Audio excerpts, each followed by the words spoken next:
హరి ఓం. పరమేశ్వర స్వరూపమైన సభకి నమస్కారం. శ్రీరామాయణం ఆది కావ్యం. శ్రీరామాయణ కథకి ఒక గమ్మత్తుంది. మీరు దాని గురించి విశేషమైనటువంటి వ్యాఖ్యానం ఏదో తెలుసుకోవాలనే ప్రయత్నం చెయ్యడం మంచిదే.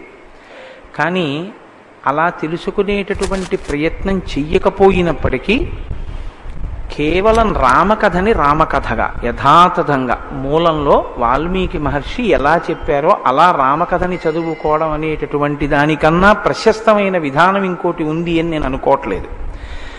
పెద్దలైన వారందరూ కూడా ఈ మాటే చెప్తారు. దానికి ఇంకా మీరు పక్కన ఏమీ చేర్చక్కర్లేదు. రామకథని రామకథగా చదువుకుంటే చాలు. వాల్మీకి ప్రణీతమైనటువంటి రామకథ ఏది ఉందో, శ్రీరామాయణం ఏది ఉందో, ఆ రామాయణాన్ని అలా ఆ మూలాన్ని, ఆ తాత్పర్యాన్ని, ఆ కథని, ఆ ఘట్టాల్ని మీరు స్మరించి దాన్ని పఠించి మీరు కృతకృత్యులు కాగలిగితే అది వేదోపబృంహణము కనుక శ్రీరామాయణము మీకు కటాక్షించవలసినటువంటి అభ్యున్నతిని అది కృప చేస్తుంది. అంత శక్తివంతమైనటువంటి కావ్యం. అటువంటి కావ్యంలో ఏ మహాపురుషుల పేర్లు స్మరించినంత మాత్రం చేత, ఉచ్చరించినంత మాత్రం చేత అసలు జీవునికి ఉన్నటువంటి పాపరాశి దగ్ధమవుతుందో అటువంటి మహాపురుషుల యొక్క పేర్లు ఉచ్చరింపబడతాయి. బాలకాండలో మొట్టమొదటే శ్రీరామచంద్రమూర్తి యొక్క అవతార ఆవిర్భావమునకు విశేషమైనటువంటి కృషి సల్పినటువంటి వ్యక్తి గొప్ప తపోధనుడు ఋష్యశృంగుడు. అటువంటి ఋష్యశృంగుడు శాంతాసహితుడై అయోధ్యానగరానికి చేరుకున్నటువంటి ఘట్టాన్ని మీకు నేను విన్నపం చేసి ఉన్నాను. మీరు ఒకటి గమనించండి, ఆయన సాక్షాత్తుగా పరమశివ స్వరూపమునందు లీనమైనటువంటి వాడు. అందుకే ఇప్పటికీ కూడా మీరు శృంగగిరి క్షేత్రానికి వెడితే ఆ శృంగేరిలో కిగ్గా అనబడేటటువంటి ఒక శిఖరం మీద ఋష్యశృంగునికి దేవాలయం ఉంది. ఆ ఋష్యశృంగ దేవాలయంలో శివలింగం ఉంటుంది. ఆయన శివస్వరూపంగా, శాశ్వత స్వరూపంగా ఇప్పటికీ పూజలు అందుకుంటున్నవాడు. అందుకే శృంగేరి ప్రాంతం ఎప్పుడూ చల్లగా ఉంటుంది. ఇప్పటికీ వర్షాలు పడుతూనే ఉంటాయి. గొప్ప తపోభూమి. అందుకే శృంగేరి పీఠాన్ని అధిష్ఠించినటువంటి ప్రతి పీఠాధిపతి కూడా తనదైన ముద్ర వేశారు. ఆసేతు హిమాచల పర్యంతంలో ఉన్నటువంటి సనాతన ధర్మంలో ఉన్న భక్తులకే కాకుండా ప్రపంచవ్యాప్తంగా ఎక్కడ ఉన్నటువంటి ఈ సనాతన ధర్మంలోని భక్తులకైనా సరే వారు ఎన్నో విషయాలని అందించి మన జీవితాలు సార్థకత చేసిన మహాపురుషులు. ఎవరికి వారే అంతంత గొప్ప స్థితిని పొందారు. ఇప్పుడు మీరు వారి ఔన్నత్యం గురించి చేసినటువంటి స్తోత్రాన్ని మీరు వింటూ ఉంటారు. గురువుగారి గురించి విజయనగర సింహాసన ప్రతిష్టాపనాచార్య సకల నిగమాగమసార హృదయ తపశ్చక్రవర్తి కర్ణాటక సింహాసన ప్రతిష్టాపనాచార్య వ్యాఖ్యాన సింహాసనాధీశ్వర అంటూను ప్రతివారు. ఒక ఆయన కాకరకాయలు తిని అష్టసిద్ధులు సాధించారు. చంద్రశేఖర భారతి నిరంతరము బ్రాహ్మీభూత స్థితి ఎందుండేవారు. అలా ఒక్కొక్కరిది ఒక్కొక్క శైలి, ఒక్కొక్కరిది ఒక్కొక్క విలక్షణమైనటువంటి పద్ధతి. కానీ అందరు మహానుభావులు ఈ జాతిని ప్రచోదనం చేసినవారు. దానికి అంతటికి కారణం ఎక్కడుందంటే, మూలకందం ఎక్కడుందంటే ఋష్యశృంగ మహర్షి తిరుగాడిన ప్రదేశం అది కావడం. అందుకే శృంగగిరి పీఠం అంత గొప్ప పీఠం అవడానికి కారణం యథార్థంగా చెప్పాలి అంటే ఋష్యశృంగుడు తిరిగినటువంటి భూమి కావడం. ఇప్పటికీ తపస్సుకి అనువైనటువంటి ప్రదేశంగా ప్రదేశం ఉంది అంటే ఆ యుగంలో ఆ మహానుభావుడు తిరిగినంత మాత్రం చేత ఆయన తపశ్శక్తికి వచ్చినటువంటి ప్రకంపనలు అటువంటివి. అవి ఇప్పటికీ మనుషుల్ని తరింపచేస్తాయి. శృంగేరి మీలో అందరూ వెళ్ళి వచ్చిన వారే అని నేను అనుకుంటున్నాను. నేనే ఆలస్యంగా వెళ్ళానేమో శృంగేరి. అసలు శృంగేరి వెడితేనే మనోలయం అవుతుంది. శంకర భగవత్పాదులు యోగరత్నావళి స్తోత్రం చేస్తూ శ్రీశైల శృంగ కుహరేషు కదోపలప్స్యే అంటారు. నాకు ఎప్పుడు శ్రీశైల క్షేత్రంలో ఉన్నటువంటి ఆ గుహలో కూర్చుంటే నా మనోలయం అవుతుందో అని ఆయన స్తోత్రం చేశారు. అలా శృంగగిరి మీరు ధ్యానం చేయడానికి చాలా యోగ్యమైనటువంటి ప్రదేశం. ఇంతటి యోగ్యతా సిద్ధికి కారణమైనటువంటి ఋష్యశృంగ మహర్షి ఆయన బయలుదేరి వచ్చేటప్పటికి అంగరాజ్యంలో వర్షాలు పడ్డాయి. నేను అందుకే మీతో ఆ మాట ప్రస్తావన చేశాను. ఆయన వర్షము ఒకేసారి వచ్చాయి. అంతటి తపశ్శక్తి సంపన్నుడు. అంతటి క్షామము కూడా కేవలము ఆయన అడుగు పెట్టినంత మాత్రం చేత పోయింది. దశరథ మహారాజు గారికి ఉన్నటువంటి లోటు పూడ్చి ఆయన ఆధ్వర్యం వహించి చేయించినటువంటి ఆ యజ్ఞం సఫలీకృతమై రామచంద్రమూర్తి యొక్క ఆవిర్భావానికి కారణమైంది. అంతటి మహాపురుషుడైనటువంటి ఋష్యశృంగుడు అయోధ్య పట్టణానికి వెళ్ళడానికి ఉన్నటువంటి కారణాన్ని మీరు నిన్నటి రోజున విన్నారు. ఏ కారణానికి ఆయన వెళ్ళారు? ఏమయ్యా ఇంత గొప్ప పని చెయ్యాలంటున్నావు, అశ్వమేధయాగం చెయ్యాలంటున్నావు, ఒక ఇష్టి జరగాలంటున్నావు. అప్పటికి ఆ ఇష్టి ఏదో నిర్ణయింపబడలేదు కూడా. అశ్వమేధం అయ్యాక అడిగాడు దశరథ మహారాజు గారు, ఇప్పుడు నువ్వు ఏ ఇష్టి చేస్తే బాగుంటుంది అనుకుంటున్నావో అది నాతో చేయించన్నాడు. ఇంత పెద్ద కార్యం చెయ్యాలి. అశ్వమేధం అంటే సామాన్యమైనటువంటి ప్రక్రియ కాదు. ఇంత గొప్ప ప్రక్రియ చేయించాలి. నేను బయలుదేరి రావడం అంటే నాకేం లభిస్తుంది అని అడిగినవాడు కాడు. ఆయన నిత్యతృప్తుడు. ఎంత సంతోషం అంటే ఎప్పుడూ బ్రాహ్మీమయ స్థితిలో ఉండే మహానుభావుడు. అటువంటి మహాపురుషుడు దేనికి వశుడై వచ్చాడు అంటే రెండు కారణాలు. ఒకటి మామగారి ఆజ్ఞ. నాయనా నువ్వు వెళ్ళు అయోధ్య పట్టణానికి అన్నారు. ఇవాళ నేను ఎక్కడ బాధపడుతున్నానంటే మన సంస్కృతి బీటలు వారిపోయేటటువంటి రచనలు, మన సంస్కృతికి ఛిద్రం చేసేటటువంటి లఘునాటికలు ప్రసారం అవుతున్నాయి. మామగారు అంటే కేవలంగా అల్లుని చేత పీడింపబడవలసినటువంటి వ్యక్తి కాడు. తండ్రి గారు ఎంతగా గౌరవింపబడతాడో మామగారు అంతగా గౌరవింపబడవలసినటువంటి వ్యక్తి. పితృపంచకంలో ఒకరు. మామగారికి అల్లుణ్ణి నువ్వు వెళ్ళు అని శాసించే అధికారం ఉంది కాబట్టి అల్లుణ్ణి పంపగలిగాడు ఆయన. మామగారి మాటని అంత గొప్ప ఋష్యశృంగుడు ఔదల దాల్చాడు. రెండు, ఆయన రావడానికి ఒక్కటే కారణం. మీరు జాగ్రత్తగా శ్రీరామాయణాన్ని గమనించండి. రెండు చేతులు కలిపి దోషిలి ఒగ్గి ప్రణిపాతం చేసి పాదాల మీద తలపెట్టి నమస్కరించి ఇలా రెండు చేతులు పెట్టి అర్థించాడు, నాకు స్వర్గం కావాలి, నాకు పుత్ర సంతానం కావాలి, అవి కలగాలంటే మీరు రావాలి, వచ్చి మీ ఆధ్వర్యంలో ఆ యజ్ఞం జరగాలి, అంతే. ఇంకా ఆయనేం అడగలేదు. వస్తున్నానన్నారు. వస్తున్నాను, శాంతాసహితుడైన నేను బయలుదేరి వస్తున్నాను. అంత గొప్పగా యాగం జరిగింది అంటే ఋష్యశృంగ మహర్షి యొక్క రాక కారణం. ఈ దేశం యొక్క పేరు ప్రఖ్యాతులు దేనివల్ల వచ్చాయంటే భౌతికమైనటువంటి సంపద వలన కానీ, లేకపోతే ఇక్కడ ఉండేటటువంటి విలాసవంతమైన జీవితాన్ని దృష్టిలో పెట్టుకుని చూడడానికి అసలు అటువంటి స్థితి ఇక్కడ లేదు. మరి దేనివల్ల వచ్చింది అంటే కేవలము ఆర్ష ధర్మం పట్ల, సనాతన ధర్మం పట్ల అనురక్తి కలిగినటువంటి మహాపురుషులు ఇది సత్యమే సత్యమే సత్యమే అని 1కి 10 మార్లు తమ ఉపాసనల చేత నిరూపించారు. శంకర భగవత్పాదాచార్య స్వామి సాక్షాత్ కైలాస శంకరుడు కాలడి శంకరుడిగా అవతరించి భూమి 4 చెరగులా పర్యటించి సనాతన ధర్మంలో అంతర్భాగమైనటువంటి అద్వైతాన్ని ఆవిష్కరించారు. శంకరులు అద్వైత స్థాపకులు అంటుంటారు, తప్పు. ఆయన స్థాపించలేదు. అద్వైతం వేదాంతర్గతం, వేదాంతర్గతమైన ఒక సత్యానికి శంకరులు ప్రచారకులంతే. ఆయనేం కొత్తగా స్థాపించినది లేదు అందులో. ఆయన అందుకే 1కి 10 మార్లు చెప్పుకున్నారు అది అద్వైతం అని. అటువంటి శంకరాచార్యుల వారి వల్ల, ఒక చంద్రశేఖర పరమాచార్య స్వామి వారి వల్ల, ఒక చంద్రశేఖర భారతీ స్వామి వారి వల్ల, ఒక నృసింహ భారతీ స్వామి వారి వల్ల, అటువంటి మహాపురుషుల వల్ల, రామకృష్ణ పరమహంస వల్ల, భగవాన్ రమణుల వల్ల ఈ జాతికి పేరు ప్రఖ్యాతులు వచ్చాయి తప్ప ఇక్కడ ఉన్నటువంటి ఏ ఇతరమైనటువంటి భౌతిక సంపత్తి వల్ల ఈ దేశానికి ఆ పేరు రాలేదు. అటువంటి జీవనాడి ఎక్కడుందో, ఈ సంస్కృతి మూలాలు ఎక్కడున్నాయో శ్రీరామాయణం చెప్తుంది. మనం ఎలా బతకాలో రామాయణం నేర్పుతుంది. రామాయణం చదువుకుంటే, రామాయణం వింటే మనం ఏది దిద్దుకోవాలో, ఒక మనిషి పరిపూర్ణత్వం సాధించడానికి ఏది అవసరమో మనకి ద్యోతకం అవుతుంది. కాబట్టి ఋష్యశృంగ మహర్షి బయలుదేరి అయోధ్యానగరానికి వచ్చారు. వచ్చి అయోధ్యానగరంలో అంతఃపురంలో ఆయన వేంచేసి ఉన్నారు. దశరథ మహారాజు గారి యొక్క ఆతిథ్యాన్ని స్వీకరిస్తున్నారు. ఒకానొక నాడు రావలసినటువంటి నైమిత్తిక తిథి వచ్చింది. అంటే కార్యక్రమాన్ని ప్రారంభం చెయ్యడానికి యోగ్యమైన కాలము ఒకటి ఉంటుంది కదా, అటువంటి కాలం వచ్చింది.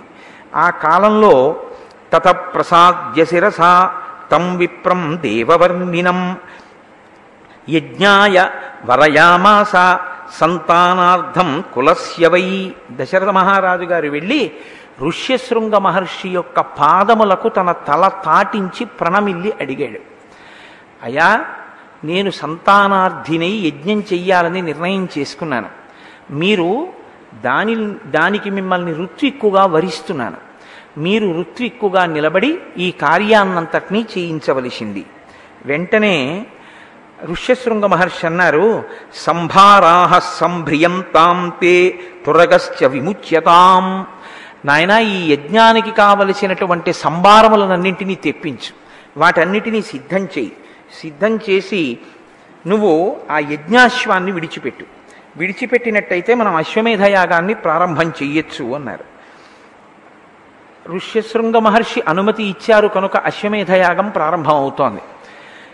వెంటనే దశరథ మహారాజు గారు మంత్రుల్ని పిలిచి ఇతర పురోహితుల్ని ఇతర ఋషుల్ని కూడా తీసుకురమ్మని సుమంత్రుణ్ణి ఆజ్ఞాపించారు.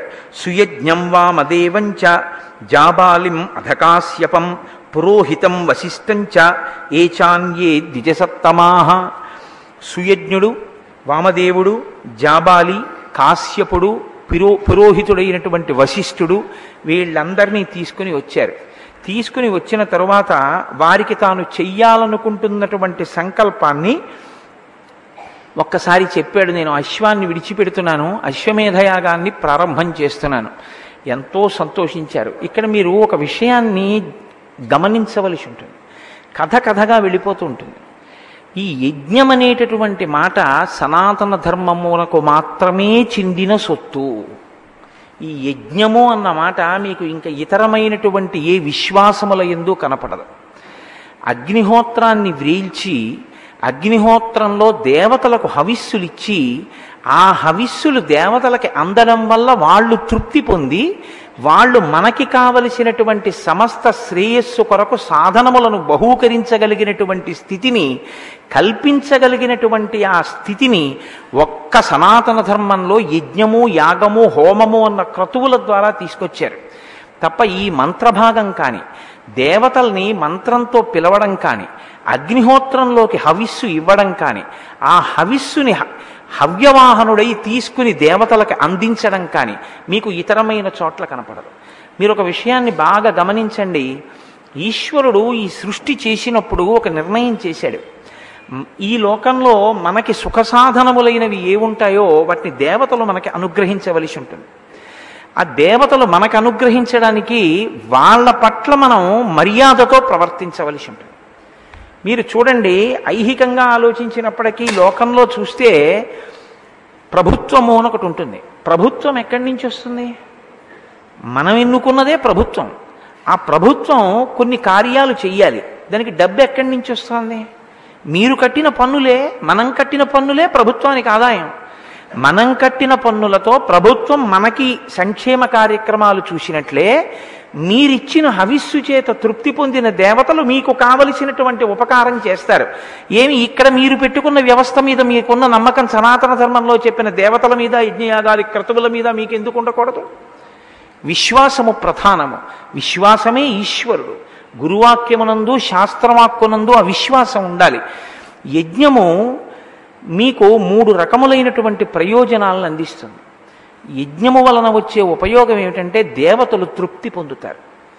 ఆయన వర్షం కురిపించాడు ఒక దేవత, దాని వలన పంటలు పండాయి. మీరు ఆ పంటని మీరు తినడం కాదు, కొంత పంటని అందులో వచ్చినటువంటి పంటలో కొంత భాగాన్ని పచనం చేసి ఆ తయారు చేసినటువంటి హవిస్సుని అగ్నిముఖంగా మళ్ళీ దేవతలకు ఇస్తాం. దేవతలు సంతోషిస్తారు. ఇది ఎలా ఉంటుందంటే మనమే పన్నులు కట్టి ప్రభుత్వాన్ని నిలబెట్టి నడిపించి దాని చేత మనం పరిపాలన పొందుతున్నట్లే మనమిచ్చిన హవిస్సులతో దేవతల ఆకలి తీరుతుంది. దేవతలు అనుగ్రహించినటువంటి వర్షంతో మన ఆకలి తీరుతుంది. ఇది ఈశ్వరుడు చేసినటువంటి నియమనం. దీన్ని అతిక్రమించకూడదు. యజ్ఞం ఎవరు చేస్తారో వాళ్ళకు 3 ప్రయోజనాలు కలుగుతాయి. ఒకటి, యజ్ఞం జరిగిన చోట దేవతలు తృప్తి పొంది మీకు కావలసినటువంటి కోరికని తీరుస్తారు. నాకు ఒక కోరిక ఉండిపోయింది. కోరిక అన్నప్పుడు మీరు ఒకటి జ్ఞాపకం పెట్టుకోవాలి. కోరిక అంటే అర్థం పర్థం లేని కోరిక కాదు. ఏ కోరిక కోరకుండా మీరు ఉండకూడదో మనుష్య జన్మలో, ఏ కోరిక మీకు తీరకపోతే మీ మనుష్య జన్మ యొక్క ప్రయోజనమే ప్రశ్నార్థకమవుతుందో అటువంటి కోరిక కొరకు మీరు ఒక యజ్ఞం చేయడం ఎప్పుడూ దోషం కాదు. మనిషికి జన్మతః 3 రుణాలు ఉంటాయి. పితృరుణము, దేవరుణము, ఋషి రుణము. పితృరుణం ఎలా తీరుతుంది? తండ్రి గారు నాకు జన్మనిచ్చినట్టే నేను వివాహం చేసుకుని నేను కూడా జన్మనివ్వాలి బిడ్డలకి. నేను ఓ కొడుకుని కని సచేల స్నానం చేస్తే నేను తండ్రి గారికి పడినటువంటి రుణం తీరుతుంది. కాబట్టి ఇప్పుడు నాకు రుణం తీరాలి అంటే నేను కొడుకుని కనాలి, నాకు సంతానం కావాలి. నాకు సంతానం కలగకపోతే నేను ఎవరిని అడగవలసి ఉంటుంది? ఏదో ప్రతిబంధకం ఉంది, సంతానం కలగట్లేదు. ఇప్పుడు ఆ ప్రతిబంధకాన్ని తొలగించి మమ్మల్ని ఆశీర్వదించి నాకు సంతానం ఇవ్వండి అని నేను ఎవరిని అడగాలి? దేవతలనే అడగాలి. మీరు ప్రభుత్వం 2 పనులు చేస్తుంది. మీరు చూడండి, ప్రభుత్వము సంక్షేమము చూడడం ఒకటే కాదు, ప్రభుత్వం శిక్ష కూడా వేస్తుంది. ప్రభుత్వమే గ్రంథాలయం కడుతుంది, ప్రభుత్వమే పాఠశాల కడుతుంది, ప్రభుత్వమే కారాగారాన్ని కూడా నిర్మిస్తుంది. కారాగారాలు బయట వాళ్ళు ఎవరు నిర్వహించరు, ప్రభుత్వం నిర్వహిస్తుంది. ఎందుకంటే అవన్నీ నా కారాగారాలు, దాని బదులు ఇంకో పాఠశాల పెట్టండి అని మీరు అనకూడదు. కారాగారం ఉంది కాబట్టి, రక్షక భట వ్యవస్థ ఉంది కాబట్టి, నేర ప్రవృత్తి కలిగిన వారి వలన ఆపద పొందకుండా మిమ్మల్ని మీరు రక్షించుకోగలిగిన స్థితి సమాజంలో ఉంది. శిక్షించడానికి వ్యయం చేస్తుంది, రక్షించి మిమ్మల్ని వృద్ధిలోకి తేవడానికి వ్యయం చేస్తుంది. ఎవరిని శిక్షిస్తోందో అది దారి తప్పిన వాళ్ళని సన్మార్గంలోకి తేవడం ఒకెత్తు, ఆ శిక్ష వేయడం ద్వారా ఆ మార్గంలోకి వెళ్లకుండా క్రమశిక్షణతో ఉన్న వారిని రక్షించడం ఒకెత్తు. కాబట్టి ఏమంటే మీరు పాఠశాలలే పెట్టండి, గ్రంథాలయాలే పెట్టండి, మీరు జైళ్లు కట్టకండి అని మనం అడగకూడదు. ఈశ్వరుడు కూడా అంతే. ఈశ్వరుడు ఏం చేస్తాడంటే, గత జన్మలలో మనం చేసినటువంటి పాపపుణ్యములు మనకి తెలియకపోవచ్చు, కానీ జీవుడు చేసిన పాపాన్ని చూసేవాడు వాడు ఉన్నాడు. వాడు ఇక్కడే కూర్చుంటాడు, చిత్రంగా కూర్చొని గుప్తంగా లెక్కలు రాస్తాడు. అందుకే వాడే చిత్రగుప్తుడంటే. వాడు అన్నీ రాసుకుంటూ ఉంటాడు. ఇక్కడ వాడికి తెలియందే ఉంది.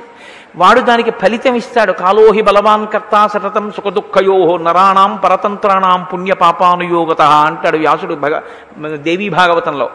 కాల రూపంలో కాల కలగతామహం అంటాడు గీతలో గీతాచార్యుడు. ఆయనే కూడికలు తీసివేతలు చేస్తూ ఉంటాడు. ఇదిగో వీడికి గత జన్మలలో చేసుకున్న పాప నివృత్తి కొరకు ఇప్పుడు ఈ కష్టాన్ని ఇస్తున్నాడు అంటాడు. అప్పుడు ఆ కష్టాన్ని మీరు అనుభవించవలసిందే. అందుకే మీరు జాగ్రత్తగా గమనించండి, సనాతన ధర్మంలో మీ పాపానికి ఫలితం ఇవ్వడానికి, మిమ్మల్ని ఏడిపించడానికి ఓడు, మిమ్మల్ని సుఖపెట్టడానికి ఓడు, మిమ్మల్ని వాడు పట్టుకుని ఏడిపిస్తుంటే వాడి నుంచి విముక్తి పొందడానికి మళ్ళీ భగవంతుణ్ణి ప్రార్థించడం, ఇలా ఏం ఉండవు. భయకృత్ భయనాశన. మిమ్మల్ని ఎవడు భయపెడతాడో వాడే భయం పోగొడతాడు. మిమ్మల్ని ఎవడు ఏడిపిస్తాడో వాడే మిమ్మల్ని సంతోషింపజేస్తాడు. రెండిటికి ఒకడే. మీ కష్టమిచ్చినా ఈశ్వరుడే, సుఖమిచ్చినా ఈశ్వరుడే. సనాతన ధర్మం మీద విశ్వాసం అంటే ఏమిటో తెలుసా అండి? నాకు ఒక ఆపద వస్తే ఈశ్వరుణ్ణి నిందించడం కాదు. నాకు ఒక ఆపద వస్తే నేను ఏ జన్మలలోనో ఏదో ఒక పాపాన్ని చేసి ఉన్న కారణం చేత ఆ పాపము ఈనాడు అనుభవైకయోగ్యమై నాకు ఈ కష్టం రూపంలో వచ్చింది. కాబట్టి ఈశ్వర, ఈ కష్టమును నేను భరించగలిగిన శక్తిని కృపచేయి, లేదా వేరొకసారి ఇక ఇటువంటి తప్పు చెయ్యకుండా నన్ను నేను నియంత్రించుకోగలిగినటువంటి శక్తిని నాకు కృపచేయి. ఈ రెండుగా ప్రార్థన చెయ్యడం, లేదా నువ్వు నాకు కష్టమే నాకేం బెంగలేదు, కానీ నాకు కావలసింది ఒక్కటే, అది అనుభవించడంలో నీ పాదముల యందు విస్మృతి కలగకుండా మాత్రం చూడు. నిన్ను సేవింపగ నాపదల్పడమని నిత్యోత్సవం అబ్బని జనమాతృండనని సంసార మోహంబు పైకొనని జ్ఞానముగల్గని గ్రహగతులు కుందింపని మేలు వచ్చిన రాణి అవి నాకు భూషణములే శ్రీకాళహస్తీశ్వర. కాబట్టి దేవతలని ప్రార్థన చేసి హవిస్సు ఇస్తే దేవతలు అనుగ్రహించి మీకు ఏది మనుష్య జన్మకి అత్యంత అవసరమైన కోరికో, ఏ పాపము అడ్డు వచ్చి మీకు ఆ కోరిక తీరట్లేదో ఆ పాపాన్ని వాళ్ళు క్షమిస్తారు. ఏమండి, మీరెన్నుకున్న రాష్ట్రపతి ఉరిశిక్ష పడిన వాడికి క్షమాభిక్ష పెడితే మనం అంగీకరిస్తున్నాం, ఆయన అధికారం అంటున్నాం. మీరు రాసుకున్న మనం రాసుకున్న రాజ్యాంగాన్ని బట్టి అధికారం వచ్చిన రాష్ట్రపతి క్షమాభిక్ష పెడితే ఒప్పుకుంటే ఈ బ్రహ్మాండములను సృష్టించినటువంటి సకల బ్రహ్మాండములకు అధినాథుడైన ఈశ్వరుడు మీ పాపాన్ని క్షమించి మీ కోరిక తీరిస్తే అడగగలిగిన మనగాడేవాడున్నాడు. వాడు సర్వతంత్ర స్వతంత్రుడు. కాబట్టి అఖిలాండ కోటి బ్రహ్మాండ నాయకుడు. ఆయన అనుగ్రహించగలడు. దాన్ని నమ్ముతుంది వేదం, దాన్ని నమ్ముతుంది సనాతన ధర్మం. అందుకు చేస్తాం యజ్ఞం, అందుకు చేస్తాం యాగం. కాబట్టి మీ వ్యక్తిగతమైనటువంటి కోరవలసిన కోరిక తీరడానికి మీరు యజ్ఞయాగాదులు చేయాలి. యజ్ఞయాగాదులు చేయడం వల్ల ఇక్కడ మీ కోరిక తీరడం ఒకటి. రెండు, పైలోకములలో స్వర్గలోక ప్రాప్తి దీని వలనే ఆధారపడి ఉంటుంది. కానీ స్వర్గలోక ప్రాప్తి అన్నది పుణ్యం ఉన్ననాళ్ళు ఉంటుంది. పుణ్యం అయిపోయిందా, క్షీణే పుణ్యే మర్త్యలోకం విశంతి, మళ్ళీ కింద పడిపోతాడు. మూడవ ప్రయోజనం ఒకటి ఉంటుంది. అది ఏమిటి అంటే ఇష్టాపూర్తములు అంటారు. అంటే తనకి లోపల ఏం కోరిక లేదు, అత్యుత్తమ మార్గం అన్నమాట. అది లోపల ఏ కోరిక లేదు. ఎందుకు చేస్తున్నావు? ఏమి కోరిక లేదు. మరి ఎందుకు చేస్తున్నావు? ఈశ్వరుడు నాకు ఇవి ఇచ్చాడు కాబట్టి నేను చెయ్యకుండా ఉండలేక చేస్తున్నాను. అలా చెయ్యడం ఏదైతే ఉందో అటువంటి దాని వలన చిత్తశుద్ధి కలుగుతుంది. చిత్తశుద్ధితో కూడినటువంటి భక్తితో కూడినటువంటి కర్మాచరణము చేత జ్ఞానం ఆవిర్భవిస్తుంది. ఆ జ్ఞానము చేత మోక్షము కలుగుతుంది. కాబట్టి ఇప్పుడు మూడు ప్రయోజనములను సాధించుకొనుటకు యజ్ఞము, యాగము, ఈ రెండు లేదా ఈ ప్రక్రియ మీకు ఆధారభూతమై ఉంది సనాతన ధర్మంలో. ఇది మీకు ఏ ఇతర విశ్వాసమునందు ఈ యజ్ఞయాగాది క్రతువులన్నవి కనపడం. ఇది సనాతన ధర్మము యొక్క సొత్తు. అలా హవిస్సు ఇవ్వడానికి కావలసినటువంటి మంత్రభాగాన్ని రూపకల్పన చేసి మనకు అందించినటువంటి ఋషులకు మనం రుణపడిపోయాం. వాళ్ళ మంత్రం ఇచ్చి ఉండకపోతే, ఆ యజ్ఞం చెయ్యడానికి మనకు అవకాశం లేకపోతే ఇవాళ మనం ఈ సుఖాన్ని పొందలేం. కాబట్టి నేనెప్పుడు ఋషికి అప్పు పడ్డానండి అని అడగడానికి ఏం లేదు. పుట్టుకతో నీకు ఋషి రుణం ఉంది. అది తీరాలంటే ఏం చేయాలి? నువ్వు ఋషి రచించినది నువ్వు చదువుకోవాలి. నీకు 4 మాటలు చెప్పగలిగినటువంటి అదృష్టం ఈశ్వరుడు ఇచ్చి ఉంటే 4 మాటలు చెప్పాలి. నేను మీ దగ్గర 100 రూపాయలు ఇచ్చుకుని తిరిగి మీకు 100 రూపాయలు ఇచ్చేస్తే నాకెవ్వరూ దానికి ఏం పెద్ద సత్కారం ఏం చేయరుగా. కోటేశ్వరరావు గారు పుచ్చుకున్న బాకీ 100 రూపాయలు తిరిగి ఇచ్చారని సత్కారం చేస్తారా? నేను వాల్మీకి మహర్షికి రుణపడ్డాను పుట్టుక చేత. ఆ రుణం తీర్చుకోవడానికి నేను రామాయణం చెప్పుకున్నాను. నా రుణం నేను తీర్చుకుంటే మీరు నాకు సత్కారం చేయడం ఎందుకు? నేను రామాయణం చెప్తే మీరు సత్కారం చేయాలా? నేను అప్పు తీరిస్తే మీరు సత్కారం చేస్తారా? చెయ్యరు. కాబట్టి ఎందుకు చెప్పుకోవాలి ఋషిప్రోక్తమైన విషయాలంటే నేను నా అప్పు తీర్చుకోవడానికి చెప్పాలి. మీరెందుకు వినాలంటే విని మీ అప్పు మీరు తీర్చుకోవాలి, మన జీవితాలు దిద్దుకోవాలి. అందుకొచ్చాయి ఇవన్నీ. కాబట్టి సనాతన ధర్మమునందున్న అచంచల విశ్వాసమునకు పరాకాష్ట యజ్ఞ సంకల్పం. ఆ యజ్ఞము జరగాలి అంటే నేను సంకల్పం చేస్తే, నేను చక్రవర్తిని కనుక, నేను మహారాజును కనుక, నాకు ఐశ్వర్యం ఉంది కనుక జరిగిపోతుంది అనుకోవడం అవివేకం. అంతటి క్రతువు జరగాలి అంటే పైన ఒక మహాపురుషుడు ఒకడు ఉండాలి. ఆయన సంకల్పం ఉండాలి, ఆయన ఆశీర్వచనం ఉండాలి, ఆయన వచ్చి అక్కడ కూర్చుని ఉండాలి. ఆయన తపస్సు చేత, ఆయన అక్కడ తిరుగుతున్న కారణం చేత సమస్త ప్రతిబంధకములు తొలగిపోయి కార్యం నిర్విఘ్నంగా జరిగిపోతుంది. ఇది జరగడానికి అంతటి మహాపురుషుడు రావడం ఏది కోరి రాడు. మీరు చెయ్యడానికి ద్రవ్యం ఉంటుందేమో, చెయ్యడానికి సంభారాలు ఉంటాయేమో, ఆయన రావడానికి మీరు ఇచ్చేది ఏమి ఉండదు. ఎందుకంటే ఆయన మీ దగ్గర కోరి పుచ్చుకునేది ఏమీ ఉండదు. కాబట్టి ఎందుకు వస్తాడు ఋష్యశృంగుడు? ఒక్కదానికే వస్తాడు, వినయం చేత వస్తాడు. మీరు ఘటించేటటువంటి అంజలి చేత వస్తాడు. ఇది చూపిస్తోంది శ్రీరామాయణం. రామాయణాన్ని కేవలం దశరథుడు చేసిన యజ్ఞమని వినకండి. అందులో ఉన్న ధర్మ సూక్ష్మాన్ని మనం గ్రహించిన నాడు పెద్దల పట్ల ఎందుకు మనం వినయంతో ఉండాలి, దేని వలన మనం ఉపకారం పొందుతున్నామన్నది తెలుసుకున్న నాడు మనం వాళ్ళకి ఎంత రుణపడ్డామో, మనం ఎంత జాగ్రత్తగా పెద్దల పట్ల మసలవలసి ఉంటుందో మనకి అవగతం అవుతుంది. కాబట్టి ఆ వశిష్ఠాది మహర్షుల్ని పిలిచాడు. పిలిచి యజ్ఞో మే క్రియతాం బ్రహ్మన్ యథోక్తం మునిపుంగవ యథాన విఘ్న క్రియతే యజ్ఞాంగేషు విధీయతాం. ఇది సనాతన ధర్మం యొక్క అంతర్భాగం. ఇది రామాయణం అంటే. మన ఇంట్లో పెళ్లి జరుగుతుంది. పెళ్లికి బ్రహ్మస్థానంలో ఒక ఆయన్ని కూర్చోబెడతాం. ఊళ్ళో ఉన్న వాళ్ళందరినీ ఇంటికి వెళ్ళి బొట్టెట్టి పిలుస్తాం. బ్రహ్మస్థానంలో ఎవరు కూర్చుంటున్నారో ఆయన ఇంటికి వెళ్ళి పంచెల చాపిచ్చి, అయ్యా మీరు నా కుమార్తె వివాహానికి బ్రహ్మస్థానంలో కూర్చుని నా చేత కన్యాదానం చేయించి దశ పూర్వేషాం దశాపరేషాం, నా ముందు 10 తరాలు నా తర్వాత 10 తరాలు తరించిపోయేటట్టుగా నిర్విఘ్నంగా సంకల్పిత కార్యం వైదికంగా పూర్తయ్యేటట్టు నన్ను అనుగ్రహించి మీరు గురుముఖత నేర్చుకున్న మంత్రభాగం చేత నన్ను తరింప చెయ్యండి అని ఇంటికి వెళ్ళి నమస్కరించి బట్టలు పెట్టి నువ్వు ఆహ్వానించావా? అది ముందు చెయ్యవలసిన పని ఏమైనా ఉంటే పెద్దలని ముందు ఆశ్రయించి వాళ్ళని ఆహ్వానించాలి. దశరథుడు ఇది అడుగుతున్నాడు. సంకల్పం నాది, విఘ్నం ఇవ్వగలిగిన శక్తి ఈశ్వరుడు. సంతానం కలగకుండా వచ్చిన విఘ్నం యజ్ఞం జరగకుండా కూడా రాదేమిటండి? ఎందుకు రాదు? ఎవరి వలన రాదు అంటే ఏ మహాపురుషుడు వచ్చి అక్కడ కూర్చుంటే రాదో ఆయన వచ్చి కూర్చోవాలి. ఇప్పుడు ఆయన వచ్చి కూర్చోవాలంటే వినయంతో నమస్కారం చేసి అడగాలి.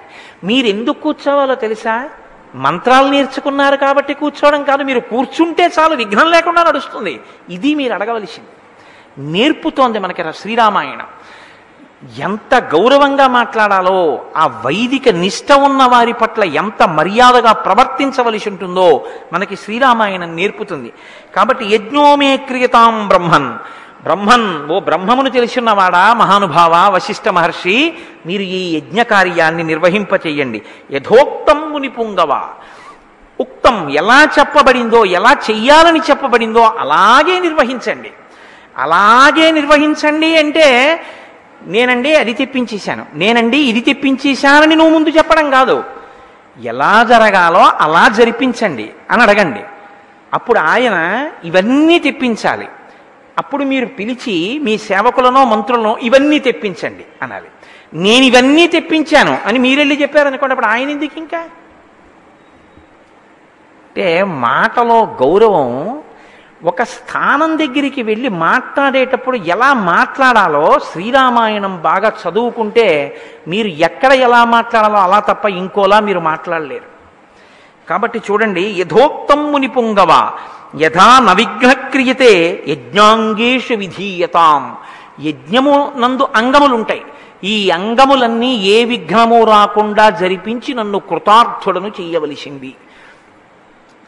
ఏవి నేనెందుకు చేయించాలి? నేను తపస్సు చేసుకుంటున్నాను, నేనేదో ప్రశాంతంగా కూర్చుందాం అనుకుంటున్నాను, నాకెందుకయ్యా ఇవన్నీ? నీకు బిడ్డలు లేకపోతే ఓ ఆశీర్వచనం చేయించుకో అనొచ్చుగా వశిష్ఠుడు.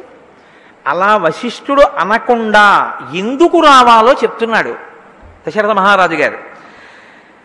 భవాన్ స్నిగ్ధ సుహృన్మహ్యం గురుశ్చ పరమో మహాన్ బోఢవ్యో భవతా చైవ భారో యజ్ఞస్య చోద్యత. ఎంత గొప్పగా మాట్లాడాడో చూడండి. భగవాన్ స్నిగ్ధ. స్నిగ్ధ అంటే ఇంగ్లీష్లో అయితే బీయింగ్ స్టిక్కీ అంటారు, అంటుకుని ఉండడం. అంటుకుని ఉండడం అంటే ఏమిటి? మనస్సులో జ్ఞాపకంలో ఉండడం. మహాత్ముల యొక్క మనస్సులో, మహాత్ముల యొక్క స్మృతిలో మీరు ఉండడం మీ అదృష్టమునకు హేతు. ఎందుకో తెలుసా అండి? వాళ్ళు పరిచయాలు కోరుకోవడానికి దూరంగా ఉంటారు. ఏదో పెద్ద ఊరికే చాలామందితో పరిచయం పెట్టేసుకుని చాలామందితో మాట్లాడేసి చాలామందితో ఇన్ఫ్లుయెన్స్ అని ఓ దిక్కుమాలిన మాట ఉంటుంది. అలాంటి వాటి కోసం వాళ్ళకి వెంపర్లాట ఉండదు. సర్వతంత్ర స్వతంత్ర ఆదిరాజధాని విద్యానగర రాజధాని మీరు విన్నారు ఇప్పుడు గురుస్తోత్రంలో. సర్వతంత్ర స్వతంత్ర అంటే ఏమిటో తెలుసా అండి? గురువుకి చెల్లుతుంది ఆ మాట. గురువుకి కూడా అందరూ ఒక్క స్థాయిలో ఉండరు. సర్వతంత్ర స్వతంత్ర అంటే మీకు ఒక ఉపకారం చెయ్యాలి అని అనుకుంటే మళ్ళీ ఇంకోళ్ళని పిలిచి ఏమో ఆయనకో 50 రూపాయలు ఇద్దామనుకుంటున్నాను, ఓ 50 ఉంటే ఇద్దు అని అడిగిపుచ్చుకోవడం సర్వతంత్ర స్వతంత్ర కాదు. సర్వతంత్ర స్వతంత్ర అంటే తను సంకల్పం చేస్తే తనంత తాను సమకూడాలి ఈశ్వరానుగ్రహంతో. ఆయన ఇలా చేయి చాపడం, ఆయన అసలు ఇలా ముట్టుకోరు. ఆయన సంకల్పం చేస్తారు, అది వస్తుంది. కంచికామకోటి పీఠాధిపతులు మహానుభావుడు చంద్రశేఖర పరమాచార్య నడిచే దేవుడిని పేరు. ఆయన దగ్గరికి వచ్చి ఒక పేద కుటుంబం అడిగింది, మాకు బంగారు కాసులు ఇన్ని కావాలి వివాహం చేసుకోవడానికి. ఆయన ఏం అనలేదు, అలాగే కూర్చున్నారు. ఓ 18 బంగారు కాసులు కావాలి నాకు జ్ఞాపకం ఉన్న లెక్కలో అయితే. ఆయన అలా విన్నారు, ఏం అనలేదు, అలాగే కూర్చున్నారు వాళ్ళు. కాసేపు అయింది, భగవన్ ఇలా వెళ్ళిపోతున్నాం, మీ దర్శనం కోసం వచ్చాం, ఈ 18 బంగారు కాసులు మీరు స్వీకరించవలసింది. ఓ ఐశ్వర్యవంతుడు వచ్చి ఆ బట్ట మీద వేశాడు. ఆయన సత్యదండంతో ఇలా తోశారు, అడిగిన వాడికి తీసుకోవాలి. ఆయన వారు అడగగానే ఆయన కామాక్షి అమ్మవారిని అడిగారు. కామాక్షి అమ్మవారు ఆయన్ని పంపించారు. అది సర్వతంత్ర స్వతంత్ర. శంకర భగవత్పాదులు ఒక వృద్ధ బ్రాహ్మణికి ఐశ్వర్యం ఇవ్వాలనుకున్నారు. ఆయన మళ్ళీ ఎవరి దగ్గరికో వెళ్ళి డొనేషన్లు అడగలేదు. ఆయన ముగ్ధా ముహుర్విదదతి వదనే మురారే ప్రేమత్రపా ప్రణిహితాని గతాగతాని మాలాదృశోర్మధుకరీవ మహోత్పలేయ సామే శ్రియం దిశతు సాగర సంభవాయా దిగ్గస్తిభిః కనక కుంభ ముఖావసృష్ట స్వర్వాహినీ విమలచారు జలప్లుతాంగీం ప్రాతర్నమామి జగతాం జననీమశేష లోకాధినాథ గృహిణీం అమృతాబ్ధిపుత్రీం. ఒక్క స్తోత్రం చేశారంటే బంగారు ఉసిరికలు కురిచాయి. వారికి సర్వతంత్ర స్వతంత్ర అని బిరుదు. అలా ఈశ్వరుడి పాదములు పట్టి ఏదైనా సంకల్పం చేసి చెయ్యగలిగిన సమర్థతకి సర్వతంత్ర స్వతంత్ర. వశిష్ఠుడు అటువంటి వాడు. అటువంటి వశిష్ఠుడు దేని కొరకు వచ్చి మీకోసం కూర్చుంటాడు. ఇప్పుడు ఆయన వచ్చి కూర్చున్నాడు అనుకోండి, లోపల ఒకటి బయట ఒకటి ఉండదు, త్రికరణ శుద్ధి. అది జరగాలనే వస్తాడు ఆయన. ఆయన వచ్చాడంటే అయిపోయింది, అంతే. ఆ పని అయిపోయింది, కొడుకులు పుట్టేస్తారు. ఏమిచ్చి రుణం తీర్చుకుంటావు గురువుకి? కాబట్టి ఆయన అంటున్నాడు, ఎందుకు రావాలో తెలుసా భగవన్ మీరు? ఒక్కటే కారణం, భవాన్ స్నిగ్ధ. మీకు మాకు ఒక అనుబంధం ఉంది. మీ మనసులో మీరు మమ్మల్ని స్మరిస్తూ ఉంటారు పురోహితులుగా. మా హితం కోరుతారు, మా వంశం బాగుండాలని కోరుతారు, మా పేరు మీకు జ్ఞాపకంలో ఉంటుంది, ఎప్పుడూ మమ్మల్ని తలుచుకుంటూ ఉంటారు. అలా మీ మనసులో మేము ఉండడం మా అదృష్టహేతు. ఇంకంతకన్నా ఏం కావాలి? అందుకు అడుగుతున్నాను, ఆ చిలిమి చేత, ఆ చనువుతో అడుగుతున్నాను. భవాన్ స్నిగ్ధ సుహృన్మహ్యం. మీరు గొప్ప సుహృత్, మా యందు అపారమైన కృప కలిగిన వారు, మాకు చాలా దగ్గరైనటువంటి వారు. గురుశ్చ పరమో మహాన్. మహాన్ బ్రహ్మమును తెలుసున్నటువంటి అద్భుతమైన వ్యక్తిత్వం ఉన్నవారివి. మాకు గురువులు, మహానుభావుడివి. బోఢవ్యో భవతా చైవ భారో యజ్ఞస్య చోద్యతః. ఈ యజ్ఞభారాన్ని స్వీకరించి మీరు ఈ యజ్ఞాన్ని జరిపించాలి కూర్చుని. పొంగిపోయాడంతే. ఆయన అన్నాడు, తథేతి చ స రాజానం అబ్రవీద్విజసత్తమః కరిష్యే సర్వమేవైతత్ భవతా యత్ సమర్థితం. నాయనా, నువ్వు ఎలాగ కోరుకున్నావో అలా ఈ కార్యాలన్నింటినీ నెరవేరుస్తా. అలా ఈ యజ్ఞం జరుగుతుంది, నీ కోరిక సఫలం అవుతుంది. అయిపోయింది, అంతేనండి. ఇంకేమిటి జరగాలంటే, అశ్వమేధయాగం జరిగిందనేటటువంటి కర్మ కాలంలో, భూతకాలంలో ఎప్పుడో భవిష్యత్తులో జరగవలసినది వర్తమానంలోకి వచ్చి భూతకాలంలోకి జరిగిపోయినదిగా మారాలంతే, ఒక సంఘటనగా. ఇహ దశరథ మహారాజు గారికి కుమారులు పుట్టడం అనేటటువంటిది తథ్యం. ఎందువల్ల అంటే ఒక్కటే కారణం, గురువుగారి యొక్క సంకల్పం.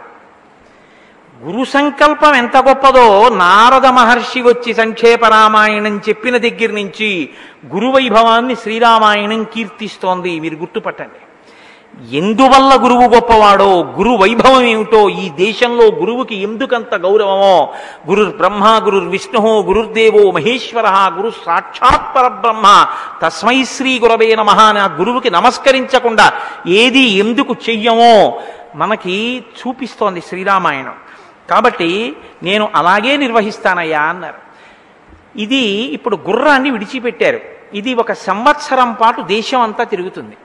ఈ గుర్రం తిరిగినప్పుడు దాన్ని ఎవరు ఆపకూడదు. ఎవరైనా ఆపారనుకోండి, వాళ్ళు యుద్ధానికి పిలిచినట్టు. అప్పుడు దశరథ మహారాజు గారు వాళ్ళని ఓడించి ఆ గుర్రాన్ని వెనక్కి తెచ్చుకోవాలి. అప్పటి వరకు ఆ గుర్రం తిరిగి వచ్చే వరకు యాగశాల ప్రవేశం చెయ్యడు దంపతులు. కానీ ఈ లోపల సంవత్సరం పాటు కొన్ని కార్యాలు జరుగుతూ ఉంటాయి. ఈ దీక్ష జరిగిన దగ్గర నుంచి సాంగ్రహణేష్టి, ఆ మరునాడు బ్రహ్మోదన, మేధాశ్వబంధన, స్నాపన, ప్రోక్షణ, విమోచనాది కృత్యములు, ప్రతిరోజు సావిత్రాది కర్మలు, ఇవన్నీ కూడా యజ్ఞంలో అంతర్భాగంగా ఋత్విక్కుల చేత అనుష్ఠింపబడుతుంటాయి. 1 సంవత్సరం గడిచిన తరువాత అప్పుడు యజ్ఞశాలలోకి దంపతులు ప్రవేశిస్తారు. ఆ గుర్రం తిరిగి వచ్చేసిన తర్వాత ఈలోగా యజ్ఞం జరుగుతున్నంత కాలము అన్నదానం జరుగుతుంటుంది. యజ్ఞం జరుగుతున్నంత కాలము అన్ని దేశాల నుంచి అందరూ వస్తుంటారు. 1 ఏడాది పాటు అన్నం పెట్టాడు వచ్చిన వాళ్ళందరికీ. తతో బ్రవీద్విజాన్ వృద్ధాన్ యజ్ఞకర్మ సునిష్ఠితాన్ స్థాప్యతే నిష్ఠితాంశ్చైవ వృద్ధాన్ పరమధార్మికాన్. చెప్తున్నాడు మంత్రుల్ని పిలిచి, ఆ వశిష్ఠుడి సమక్షంలోనే చెప్తున్నాడు, ఇప్పుడు యజ్ఞం ప్రారంభం చెయ్యాలి మనం. కాబట్టి ముందు ఎవరెవరిని తీసుకొస్తారో తెలుసా? ఒక కార్యం చేసేటప్పుడు ఆ కార్యం మీద శ్రద్ధ అంటే ఆ కార్యం గురించి సమర్థవంతమైన ప్రణాళిక ఒకటి ఉండాలి. దేనికి ఏది అవసరమో వాటిని సిద్ధం చేసుకోవాలి. అసలు అవి సిద్ధం చెయ్యకుండా ఉట్టి పటాటోపం ఎక్కువను కార్యం తక్కువ ఉంటే దాని యందు ఆ శ్రద్ధ ఉన్నది అని చెప్పడం కష్టం. ఆయన అన్నాడు, వృద్ధులైన వారు, ఇతపూర్వము యజ్ఞకర్మలు చేసినటువంటి వారు, వాస్తు బాగా తెలుసున్నటువంటి వాళ్ళు, పరమ ధార్మికులైనటువంటి వారు ఎక్కడున్నారో వారందరినీ తీసుకురండి. కర్మాంతికాన్ శిల్పకరాన్ వర్ధకీన్ కనకానపి గణకాన్ శిల్పినశ్చైవ తథైవ నటనర్తకాన్. మీరు కర్మాంతికాన్, కార్యాన్ని నిర్వహించగలిగినటువంటి సమర్థులుంటారు. ఇప్పుడు బోలెడంతమంది పని చేస్తుండొచ్చు, కానీ దీన్ని సమన్వయం చేసేవాడు ఉండాలి. ఈ సమన్వయం చెయ్యగలిగినటువంటి వారిని తీసుకురండి. శిల్పకరాన్, బోలెడన్ని ఇళ్ళు కట్టాలి, వచ్చిన వాళ్ళకి తాత్కాలిక ప్రాతిపదిక మీద అతిథి గృహ నిర్మాణం చేపట్టాలి. కాబట్టి ఇటుకలు తయారు చేసే వాళ్ళని తీసుకురండి. వర్ధకీన్, వడ్రంగుల్ని తీసుకురండి. కనకానపి, భూమిని తవ్వేటటువంటి శక్తి ఉన్నటువంటి వాళ్ళని సమూహాలని తీసుకురండి. గణకాన్, లెక్కలు రాసే వాళ్ళని తీసుకురండి. శిల్పినశ్చైవ, శిల్పాలు చెక్కే వాళ్ళని తీసుకురండి. తథైవ నటనర్తకాన్, నటులని నటీమణులను తీసుకురండి. ఇక్కడ మీరు ఒకటి జ్ఞాపకం పెట్టుకోవాలండి, నటీనటులు అన్న మాట వాడారు కదా రామాయణంలోనని. నటులు నటీమణులు వేర్వేరు కాదు. అంటే నటుడు భర్త అనుకోండి, నటి భార్య అయి ఉంటుంది తప్ప భార్యాస్థానంలో వేరొక ఆడది వచ్చి నటించడం అన్నది ధర్మ విరుద్ధం. దాన్ని శాస్త్రం అంగీకరించడం, అంతకన్నా దూష్యం ఇంకోటి లేదు. కాబట్టి అసలు వేరొకరి భార్యాస్థానంలోకి వచ్చి నటన చేయడాన్ని అంగీకరించరు. పురుషుడు స్త్రీ పాత్ర వేయడాన్ని ధర్మశాస్త్రం అంగీకరించదు. పురుషుడు స్త్రీ పాత్ర వెయ్యడు, స్త్రీ పాత్రలోకి పరస్త్రీ వచ్చి నటించదు. కాబట్టి భార్యాభర్తలుగా నటించవలసి వస్తే దంపతులే నటిస్తారు తప్ప అన్యులు నటించడాన్ని ఒప్పుకోరు. కాబట్టి నట సంఘములను ఉండేవి, అందులో దంపతులే ఉండేవారు. ఎప్పుడైనా దంపతుల పాత్ర పోషించవలసి వస్తే అటువంటి సంఘములను తీసుకుని రండి. తథా శుచీన్ శాస్త్రవిద పురుషాన్ శుభశ్రుతాన్ యజ్ఞకర్మ సమీహం తాం భవంతో రాజశాసనాత్. శుచీన్ శాస్త్రవిద, శాస్త్రము తెలుసున్నవాడు, తెలుసున్న శాస్త్రమును అనుష్ఠించేటటువంటి వాడు. పురుషాన్ శుభశ్రుతాన్, అనేక విషయాలు పెద్దల దగ్గర విన్నవాళ్ళు, వీళ్ళందరినీ తీసుకురండి. శృక్కులు శ్రోములు అని ఉంటాయి ఈ యజ్ఞంలో, ఆ నెయ్యి మొదలైన ఆజ్యధార పోయడానికి ఉపయోగించే పరికరాలు, ఈ పరికరాలన్నీ తయారు చేసే వాళ్ళందరినీ తీసుకురండి. వీళ్ళందరితో పాటుగా ప్రతిరోజు సమృద్ధిగా అన్నదానం చెయ్యాలి. ఎంత అన్నదానం చెయ్యాలో తెలుసా? వచ్చిన వాళ్ళందరూ అన్నం తినాలి. వచ్చిన వాళ్ళందరూ అన్నం తినడం అంటే పౌరులు వస్తారు, జానపదులు వస్తారు. పౌరులు అంటే నగరాలలోనూ పట్టణాల్లోనూ ఉండేవారు, కొంచెం డాంబికంగా ఉంటారు. జానపదులు పల్లెటూళ్ళ నుంచి వస్తారు. జానపదులు అమాయకంగా ఉంటారు, కొంచెం భయంగా ఉంటారు. అమ్మో వాళ్ళు అలా ఉన్నారు, వాళ్ళ దగ్గరికి మనం వెళ్ళడమే, వాళ్ళతో మనం కూర్చోవడమే, వాళ్ళతో మాట్లాడడమే అని వాళ్ళని చూసి కొంచెం చిన్నబుచ్చుకుని భయభక్తులతో కాస్త పక్కకి జరుగుతూ ఉంటారు. పౌరులు వస్తారు, జానపదులు వస్తారు యజ్ఞం చూడ్డానికి. ముందెవరి విషయం జాగ్రత్తగా పట్టించుకోవాలో తెలుసా? ఇది ప్రేమ అంటే, ఆలోచన అంటే ఇది. ఎంత పెద్ద మాట చెప్పాడో చూడండి దశరథ మహారాజు గారు. తథా జానపదస్యాపి జనస్య బహుశోభనం దాతవ్యమన్నం విధివత్ సత్కృత్య నతులీలయా. నతులీలయా, మనం జానపదులేగా, అన్నం తింటున్నారుగా. వాళ్ళు చూడండి, మనం ఒక మనలో కొంతమంది ఒక మాట మాట్లాడుతుంటారు, వాళ్ళ భోజనానికి అవన్నీ అక్కర్లేదండి, ఓ కూర పులుసు పచ్చడి చాలు, వాళ్ళు ఏంటంటే ఎక్కువ అన్నం పులిసేసుకు తినేస్తారు అంటారు. నతులీలయా, దశరథుడు అన్నాడు చాలా తేలికగా మాట్లాడకండి. అన్నం పెట్టడం ఎంత అవసరమో అన్నం ఆదరంగా పెట్టడం అంత అవసరం.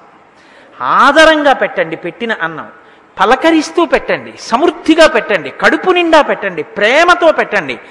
మనం పెడుతున్నాం వాళ్ళు తింటున్నారని వాళ్ళ మనసు గాయపడి చిన్నపుచ్చుకునేటట్టు అన్నం వడ్డించకండి. అలాగే సర్వవర్ణా యథా పూజాం ప్రాప్నువంతి సుసత్కృతాః నావజ్ఞా ప్రయోక్తవ్యా కామక్రోధవశాదపి. అనేక వర్ణముల వారు భోజనం చేయడానికి వస్తారు. వాళ్ళందరూ కొన్ని వేల మంది భోజనాలు చేస్తుంటారు. కామమునకు క్రోధమునకు వశ్యపడి ప్రవర్తించకూడని రీతిలో ప్రవర్తించేటటువంటి సన్నివేశములు లేకుండా జాగ్రత్త పడండి.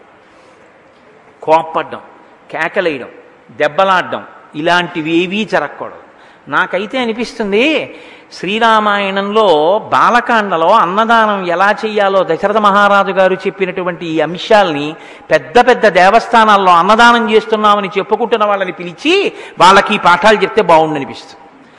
టోకెన్లు ఇస్తూ విసుక్కోవడం, వచ్చిన భక్తుల మీద విసుక్కోవడం, ఇంకొంచెం అన్నం పెట్టండి అంటే విసుక్కోవడం.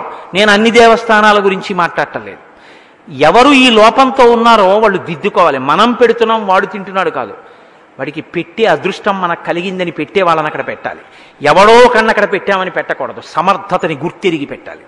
కాబట్టి సర్వవర్ణా యథా పూజాం ప్రాప్నువంతి సుసత్కృతాః నావజ్ఞా ప్రయోక్తవ్యా కామక్రోధవశాదపి. దీంతో పాటుగా మీరు అనేక మంది రాజుల్ని ఆహ్వానించాలి. ఆహ్వానించేటప్పుడు కొంతమందికి శుభలేఖ పంపించాలి. కొంతమంది దగ్గరికి మీరు వ్యక్తిగతంగా వెళ్ళాలి. వెళ్ళి ఆహ్వానించి తీసుకురావాలి. ఎవరి దగ్గరికి సుమంత్రుడా నువ్వు వ్యక్తిగతంగా వెళ్ళి తీసుకురావాలో తెలుసా? మిథిలాధిపతిం శూరం జనకం సత్యవిక్రమం నిష్ఠితం సర్వశాస్త్రేషు తథా వేదేషు నిస్థితం. కొంతమంది మహానుభావుల దగ్గరికి ఇంటికి వెళ్ళి ఆహ్వానించి వెళ్ళాలి. అలా ఎందుకు పిలవాలో చెప్తున్నాడు. ఆయనకి డబ్బులున్నాయి కాబట్టి ఇంటికి వెళ్ళండి అని చెప్పట్లేదు. తథా మిథిలాధిపతిం శూరం, మిథిలాధిపతి అయినటువంటి జనక చక్రవర్తిని ఇంటికి వెళ్ళి పిలవండి. జనకం సత్యవిక్రమం, ఆయన రాజ్యానికి వెళ్ళి ఆహ్వానించి తీసుకురండి రథం ఎక్కించి. నిష్ఠితం సర్వశాస్త్రేషు, అన్ని శాస్త్రములు తెలుసున్నవాడు. తథా వేదేషు నిష్ఠితం, వేదముల యందు నిష్ఠ కలిగినటువంటి వాడు. తథా కాశీపతిం స్నిగ్ధం సతతం ప్రియవాదినం వయస్యం రాజసింహస్య స్వయమేవానయస్వ. మహానుభావుడైనటువంటి కాశీరాజు ఉన్నాడు. స్నిగ్ధం, మాకు బాగా స్నేహితుడు. కాబట్టి వెళ్ళి ఆయన్ని దగ్గరుండి తీసుకురండి. తథా కేకయ రాజానం వృద్ధం పరమధార్మికం శ్వశురం రాజసింహస్య సపుత్రం త్వమిహానయా. అలాగే కేకయరాజు వృద్ధుడు, నాకు మామగారు. ఆ వృద్ధుడైనటువంటి కేకయరాజు గారిని పుత్రులతో కలిపి తీసుకురండి రథం ఎక్కించి. అంగేశ్వరం మహాభాగం రోమపాదం సుసత్కృతం వయస్యం రాజసింహస్య సమానయ యశస్వినం. అంగరాజ్యమునకు అధిపతి అయినటువంటి రోమపాదుడు పరమప్రీతితో దశరథ మహారాజు గారికి సంతానం లేదని యజ్ఞం చేయిస్తుంటే తన అల్లుడైన ఋష్యశృంగుణ్ణి కూతురు శాంతని పంపించాడు. కాబట్టి వెళ్ళి ఆయనని కూడా సుహృత్తు, మంచి స్నేహితుడు, దగ్గరుండి తీసుకురండి. ప్రాచీనాన్ సింధు సవ్వీరాన్ సౌరేష్ట్రాయాంశ్చ పార్థివాన్ దక్షిణాత్యాన్ నరేంద్రాంశ్చ సమస్తానాయస్వః. ప్రాచీనమైనటువంటి సింధు సవ్వీర రాజ్యములను పరిపాలించేటటువంటి వాళ్ళని, సౌరాష్ట్రమును పరిపాలించేటటువంటి వాళ్ళని, దక్షిణ దేశంలో ఉండేటటువంటి రాజుల్ని, వీళ్ళందరినీ కూడా దగ్గరుండి ఆహ్వానించి తీసుకుని రండి అని మిగిలిన వాళ్ళకి ఎవరెవరికి ఆహ్వానాలు పంపాలో, ఎంతమంది రాజులు రావాలో అన్ని విషయాలు చెప్పాడు. ఈలోగా అందరూ వస్తున్నారు. ఆ సంబారాలన్నీ వచ్చేసే ఈ యజ్ఞం జరుగుతోంది. ఈ సంవత్సరం జరగవలసినటువంటి కార్యక్రమం అంతా జరుగుతోంది. ఒక సంవత్సరం పూర్తయిపోయింది. యజ్ఞాశ్వం తిరిగి వచ్చేసింది. అధ సంవత్సరే పూర్ణే తస్మిన్ ప్రాప్తే తురంగమే సరయ్యాశ్చోత్తరీతీరే రాజ్ఞో యజ్ఞోభ్యవర్తత. సరయూ నదికి ఉత్తర దిక్కున కట్టినటువంటి యజ్ఞశాలలో ఈ అశ్వమేధయాగం ప్రారంభం అవుతోంది. విడిచిపెట్టినటువంటి గుర్రం తిరిగి వచ్చింది. నచాహుతమభూత్తత్ర స్ఖలితం వాపి కించన దృశ్యతే బ్రహ్మవత్సర్వం క్షేమయుక్తం హి చక్రిరే. అక్కడ జరుగుతున్నటువంటి కార్యక్రమంలో ఈ కార్యక్రమం చెయ్యడానికి మన దగ్గర సంబారాలు లేవని కానీ, ఈ కార్యక్రమం చెయ్యడానికి తగిన సమర్థులు మన దగ్గర లేరని కానీ, లేకపోతే ఈ కార్యక్రమం చెయ్యకుండా దానికి బదులుగా ఈ కార్యక్రమం చేద్దామని కానీ చెయ్యకుండా అన్ని కార్యాలు యథోక్తంగా యథాశాస్త్రంగా ఏ సంభారాలతో ఎలా నిర్వహించాలో అలాగే ఆ క్రతువు అంతటినీ నిర్వహిస్తున్నారు.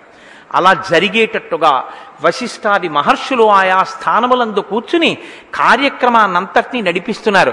వచ్చిన బ్రాహ్మణులందరూ కూడా శాస్త్రములు చదువుకున్న వాళ్ళు, అందరూ కూడా గొప్ప ప్రావీణ్యము కలిగినటువంటి వాళ్ళు. కొద్దిగా అవకాశం దొరికితే చాలు శాస్త్ర చర్చ చేసుకుంటూ తమ యొక్క అభివృద్ధికి తమకి తాము పాటుపడేటటువంటి ఉత్సాహం ఉన్నటువంటి వారు. ఇటువంటి వారందరూ వచ్చారు. ఆ సోమలతని బాగా అరగతీశారు. దాంట్లోంచి ఆ వచ్చినటువంటి ద్రవ్యాన్ని ఇంద్రుడికి హవిస్సుగా ఇచ్చారు. ఇంద్రుడు ప్రీతి పొందేటట్టుగా చక్కగా ఆ కార్యాన్నంతటినీ ఆ యజ్ఞాన్ని నిర్వహించారు.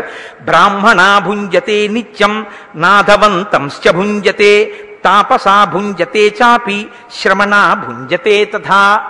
శ్లోకాలు మీరు గమనించాలి, ఎంత అందమో చూడండి. బ్రాహ్మణా భుంజతే నిత్యం, బ్రాహ్మణులు భోజనం చేశారు అక్కడ. ఎంతమంది? కొన్ని లక్షల మంది. నాధవంతశ్చ భుంజతే అంటే నాథులున్న వాళ్ళు భోంచేశారు. నాథులున్న వాళ్ళు భోజనం చేయడం అంటే దాసులు. ఒకరి దగ్గర పనిచేసేటటువంటి సేవకులు కూడా కొన్ని వేల మంది భోజనం చేస్తున్నారు. తాపసా భుంజతే చాపి, తాపసులు కూడా అక్కడికి వచ్చి భోజనం చేస్తున్నారు. శ్రమణ భుంజతే తథా, సన్యాసులు కూడా వచ్చి భోజనం చేస్తున్నారు. ఎందుకు ఈ శ్లోకం ఇలా అంటే, ఒకరికి పెట్టేది భిక్ష, సన్యాసులు చేసేటటువంటిది ఒకలా ఉంటుంది, బ్రాహ్మణులు చేసేది ఒకలా ఉంటుంది, నాగరికులందరూ చేసేది ఒకలా ఉంటుంది. అందరినీ ఒక చోట కూర్చోపెట్టి వడ్డించడం కుదరదు. ఎందుకంటే ఒక సన్యాసి తీసుకునేటప్పుడు రుచి గురించి ఆయనకి ప్రమేయం ఉండదు. ఆయనకి ఏది పెడితే కేవలం ఆ కడుపు నిండడానికి యజ్ఞప్రసాదంగా తిని వెళ్ళిపోతారు ఆయన. కాబట్టి ఎవరికి ఏ మర్యాదతో ఎలా వడ్డించాలో అలా వడ్డించడం చేత ఆ కార్యమునందు శ్రద్ధ కలిగి వడ్డించడమునందు నేర్పరులైన పెద్దల యొక్క గౌరవానికి ఈ కార్యక్రమాన్ని ఇంత గొప్పగా రూపకల్పన చేసి వారి యొక్క మర్యాద నిలబెట్టడానికి వాళ్ళు చేసే భోజనం పట్ల కూడా అంత శ్రద్ధ వహించిన దశరథుని యొక్క ధర్మ నిరతికి ప్రీతి పొందినటువంటి వాళ్ళందరూ కూడా ఆశీర్వచనం చేశారు. షహబాష్, ఎంత గొప్ప అన్నం పెట్టాడు రా అన్నారు. కడుపుకి అన్నం పెట్టలేదు, మనసు సంతోషించేటట్టు పెట్టాడు. మాకు ఎలా పెట్టాలో అలా పెట్టాడు, అది నియమం. ఆ ఏర్పాటు చెయ్యడంలో కృతకృత్యుడయ్యాడు దశరథ మహారాజు గారు. వృద్ధాశ్చ వ్యాధితాశ్చైవ స్త్రియో బాలా తథైవ చ అనిశం భుంజమానానాం నతృప్తిరుపలభ్యతే. వృద్ధులైనటువంటి వారు అక్కడికి వచ్చి తిన్నారు, స్త్రీలు తిన్నారు, బాలురు తిన్నారు. ఎంతమంది తిన్నారో లక్షల మంది తింటున్నారు.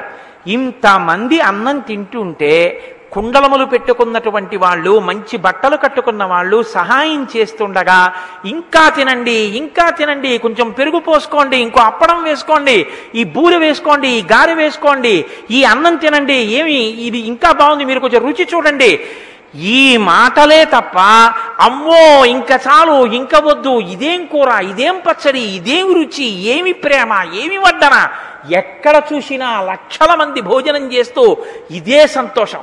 అందరినీ కూర్చోపెట్టి అంత మర్యాదతో కూడినటువంటి వడ్డన చేస్తుంటే అక్కడ మాటలు వినపడుతున్నాయిట యజ్ఞశాలలోంచి. ఏమని గట్టిగా వినపడుతున్నాయి ఎక్కడ చూసినా.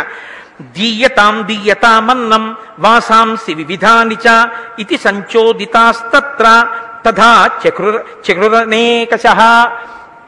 ఇవ్వండి ఇవ్వండి, ఇంకా అన్నం పెట్టండి, అన్నం ఇంకా పెట్టండి, కడుపు నిండా పెట్టండి, ఇంకా నెయ్యి వేయండి, ఇంకా బూరెలు పెట్టండి, ఒడియాలు వేయండి, ఇవ్వండి ఇవ్వండి, వాళ్ళకి వస్త్రద్వయం ఇవ్వండి, వాళ్ళకి వస్త్రాలు పెట్టారా, వీళ్ళకి బట్టలు పెట్టారా, వీళ్ళకి పట్టుబట్టలు ఇచ్చారా, ఇవే అరుపులు. ఇవ్వండి ఇవ్వండి, పెట్టండి పెట్టండి తప్ప తొందరగా తినలేవా అన్నవాడు ఒక్కడు లేడు. అది ఇది ప్రేమకి పరాకాష్ఠ. ఇలా పెడుతుంటే ఈ అన్నం తిన్న వాళ్ళ గురించి రామాయణ కల్పవృక్షంలో విశ్వనాథ సత్యనారాయణ గారు ఎంత దర్శనం చేశారో కానీ, మహానుభావుడు బాలకాండ రచన చేస్తూ ఓ మాట అన్నారు ఆయన. చెయ్యి అడ్డు పెడితే ఆపేవాడు లేడు వడ్డన. అయ్యా ఇంకొద్దండి బూరంటే ఈ పక్క నుంచి చేసేస్తున్నాడు. చెయ్యి అడ్డు పెడితే ఆపడం. వాళ్ళకి ఏమనిపించిందంటే చెయ్యి అడ్డు పెడితే ఆపరు, కానీ ఉన్న పదార్థాలు తినేయాలంటే మన వీపు అడ్డు పెడితే ఉపయోగం అవుతుందని చెప్పి వంగి వీపు అడ్డు పెట్టి ఉన్నది తినేద్దాం అనుకున్నారట. వీపు అడ్డు పెడదామంటే ఆ పదార్థాల రుచికి నిండిపోయిన కడుపు వీపు వంగట్లేదట వంగుదాం అంటే. కాబట్టి వాళ్ళు పెట్టడం వీళ్ళు తినడం వినా మార్గం లేదన్నారు విశ్వనాథ సత్యనారాయణ గారు. ఎంత గొప్ప పద్య రచన చేశారో తెలుసా అండి ఆయన. ఏమి అనుభవించారండి మహానుభావుడు. ఇప్పుడే గుండిగదింపి ఇగురుబెట్టితిమి పొడపళ్ళాడు ఈ అన్నము తినుండు. తెలుగులో ఉన్నటువంటి చక్కటి మాట. పొడిపళ్ళాడుతోంది అన్నం తినండి, ఎంత బాగుందో. ముద్దయిపోయిందండి అన్నం అంటాం. మన వాళ్ళు చూడండి ఒక మాట అంటుంటారు తెలుగులో, కందిగుండ వేశారు కానండి ఎంత బాగుండేదో, అన్నం ముద్దయిపోయింది సుమా, దానివల్ల రుచి తెలియలేదు అంటారు. ఇప్పుడే గుండికి దింపాం, పొడపళ్ళాడుతోంది అన్నం, ఎంత బాగుందో, వేడన్నం తినండి తినండి పట్టుకొచ్చి పెట్టేస్తున్నారు. పూర్ణమ్ము లేకుండా పునుకులుగా వేసి తిమి కరకరలాడు తినుడు. విశ్వనాథ సత్యనారాయణ గారి కల్పవృక్షం అండి. బూరె పూర్ణం పెడితే ఒక లక్షణం ఉంటుంది. అది 3 బూరెలు తిన్నారనుకోండి, ఇంకా దాంట్లో నెయ్యి వేసుకు తినాలి. తింటే దాహం వేసేస్తుంది, 2 గ్లాసులు మంచినీళ్ళు తాగేస్తాం, కడుపు నిండిపోతుంది. తినాలని ఉంటుంది కానీ ఇంక తినడానికి పొట్టకి పరిమితి ఒకటి ఉందిగా, అందుకని తినలేరు. అందుకని వాళ్ళు అంటున్నారట ఆ బాధ లేదు, పూర్ణం లేకుండా కరకరలాడేటట్టుగా వేశాం. ఇది తెలుగు మాట, స్వచ్ఛమైన తెలుగు మాట. వేపుడు కరకరలాడుతోందంటాం, జంతికలు కరకరలాడుతున్నాయంట, ఆ మాటే వేశారు ఆయన. పూర్ణం లేని బూరులు వేశాం, చిళ్ళలు అంటారు మన వాళ్ళు. ఆయన అదే మాట వాడారు, పుణుకులని. పూర్ణమ్ము లేకుండా పునుకులుగా వేసి తిమి కరకరలాడ తినుడు. కరకరలాడుతున్నాయి తినండరా అని మళ్ళీ కాసేపు ఆగితే ఆ కరకర పోతున్నాయి, మెత్తబడిపోతాయి, తినండి అని వేసేస్తున్నట్టు విస్తట్లో. వీని కాలుచున్నది కాబోలు క్షీరాన్నమిది దొన్నలను తెచ్చి ఇత్తునుండు. క్షీరాన్నం ముట్టుకుంటే కాలుతోందేమో విస్తర మీద వేడిగా, ఇగో దొన్నెల్లో పెట్టి పట్టుకొస్తున్నాను తినండి. చలువ చేయును కదండి ఎనుచు బతిమాలి అవని నాథ సోదకులు కొలలుగా తెచ్చి చూర ఇయ్య. ఇది గడ్డ పెరుగు, మీరింక కొంచెము వేసుకొనవలే. గడ్డ పెరుగు, ఈ మాట చాలా గట్టి మాట. మనం పెరుగు వేసుకోవడం కన్నా గడ్డ పెరుగు వేసుకోవడంలో చాలా సంతోషం. నాతో స్నేహితుడు కాశీ వచ్చాడు. అందరూ విశ్వనాథుడి దేవాలయానికి ఎప్పుడు వెడతామంటే ఇక్కడ ఆవులది గడ్డ పెరుగు దొరుకుతుంది, ఎక్కడెక్కడని తిరిగాడు ఆయన. అలా గడ్డ పెరుగు బాగా గడ్డ కట్టి ఉంటే మనకి సంతోషం. ఇది గడ్డ పెరుగు తినండి, వేడి చేస్తుందేమో, చలవ చేస్తుంది, ఇదిగో ఈ చారు పోసుకోండి, ఇదిగో వేడి చేస్తుంది, కాస్త ఈ మజ్జిగ పులుసు పోసుకోండి అని తీసుకొచ్చి విత్తట్లో వేసేస్తున్నారట. ఆయన ఏదో పాపం దోసావకాయ బాగుందని ఇంత తిన్నాడు. ఏమండో ఈ దోసావకాయ తిన్నారు, వేడి చేస్తుంది, పోసుకోండి కాస్త పులుసు పోసేస్తున్నారు. వాళ్లే వేడి చేసేవి, వాళ్లే చలవ చేసేది, వాళ్లే వైద్యం కూడా చెప్పి పోసేస్తున్నారు విస్తట్లో. ఆ ప్రేమకి వాళ్ళు తినేసేసి అన్నమును ఆదరంబును తిన్న కడుపు లెన్న నెడదలు ఉబ్బిపోయెదరు జనులు. కడుపుకు అన్నం తిన్నారట, గుండెలకి ఆదరణ తిన్నారట. గుండెలు ఆదరణతో నిండిపోయాయి, కడుపులు అన్నంతో నిండిపోయాయి. ఈ 2 నిండిపోతే వాళ్ళు లేచి నిలబడి పొంగిపోయి, ఎంత ప్రేమతో పెట్టావయ్యా, ఆయుష్మాన్ భవ, నీ కోరిక తీరుతుందన్నారు. ఇంతమంది ఆశీర్వచనం చేస్తే దశరథ మహారాజు గారు చిన్నబుచ్చుకున్నట్టు. ఏమిటో ఇన్ని లక్షల మంది తిన్నారు, ఇంకా చాలా మంది రాలేదండి అన్నట్టు. ఆయనకి తృప్తి లేదట. ఇది అంతేగాని ఎన్ని బియ్యం అయిపోయాయి మళ్ళీ ఎసరెట్టాలా, ఇటు ఇంతమంది వచ్చేసారు పిలవకుండా అనలేదు. అంతమంది తింటే ఎంత ఆనందించాలో, ఎంతమంది తిన్నా తృప్తి లేనితనం పెట్టడంలో ఎలా ఉండాలో రామాయణం మనకి నేర్పుతుంది. అన్నకూటాశ్చ బహవో దృశ్యంతే పర్వతోపమా దివసే దివసే తత్ర సిద్ధస్య విధివత్తదా. అన్నం వండి పోసినటువంటివి అన్న పర్వతాల్లా ఉన్నాయిట. అంతంత అన్నపు రాసులు పోసేశారట. ఆ రాసుల్లోకి తీసుకెళ్లి గబగబా బుట్టలు నింపి తీసుకొచ్చి వడ్డన చేసేస్తున్నారు. మా హనుమత్ శాస్త్రి గారి సంతోషం అలా వడ్డన చేసేయమంటే. అన్నం హి విధివత్స్వాదు ప్రశంసంతి ద్విజర్షభా అహో తృప్తాస్మః భద్రం తే ఇతి శుశ్రావరాఘవ.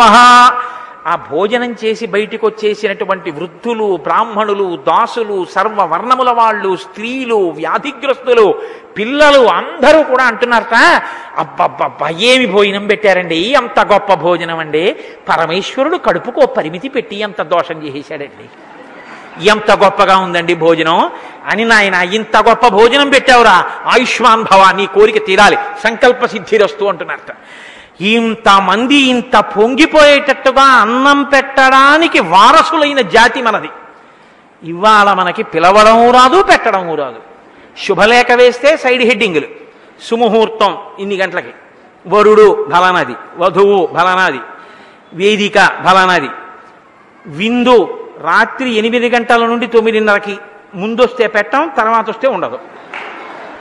ఏం చేయాలి అంటే నువ్వు వచ్చి తిని వెళ్ళిపో, ఎందుకంటే కడుపుకి అన్నం లేక ఏడుస్తున్నావు కనుక. తప్ప అక్కడ పెళ్లి కొడుకు ఉండడు, పెళ్లి కూతురు ఉండదు. ఒకవేళ ఉన్నా వాళ్ళకి అప్పటికి పెళ్లి అవ్వదు. ఇంకా తెల్లవారకట్ట ముహూర్తం. ఇవాళ రోజు సాయంకాలమే వాళ్ళిద్దరూ 2 సింహాసనాల మీద వాడు కొర్ణుడు సహజ కవచకుండలాలతో పుట్టినట్టు బూట్లేసి కూర్చుంటాడు. మీరెళ్ళి పొరపాటున అక్షతలేశారో వాడు బూట్లతోటి అలాగే కూర్చుని ఓ చేత్తో ఇలా అంటాడు.